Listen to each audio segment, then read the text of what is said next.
എന്റെ സ്വന്തമായിട്ടൊരു കാര്യം വന്നാലും ഈ ദിക്റും ഞാൻ ആ തിരക്കിനിടയിൽ ചെല്ലും.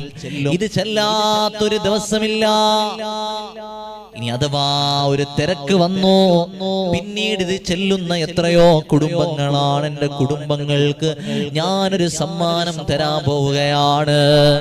ഇൻഷാ അല്ലാഹ് ഈ കാര്യം നിങ്ങൾ ചെയ്തു കഴിഞ്ഞാൽ ഏത് നടക്കാത്ത ആഗ്രഹങ്ങളും ഹലാലാണെങ്കിൽ നടന്നു കിട്ടുന്നതാണ്. ഇൻഷാ അല്ലാഹ് പറയുന്നത് എഴുതി വെച്ചോളൂ. പരിശുദ്ധമായ ഖുർആനിലെ സൂറത്തുൽ ഫത്ഹ് ഉണ്ടല്ലോ, ആ സൂറത്തുൽ ഫത്ഹ് 21 ദിവസം തുടർച്ചയായി, ഒരു ദിവസം പോലും മുടങ്ങാൻ പാടില്ല. ഇന്നിപ്പോൾ ഒരാൾ ഓതാൻ തുടങ്ങി, അൽഹംദുലില്ലാഹ്, ഇന്ന് ഓതാൻ തുടങ്ങിയാൽ അതാ വരുന്ന 21 ദിവസം വരെ മുടങ്ങാൻ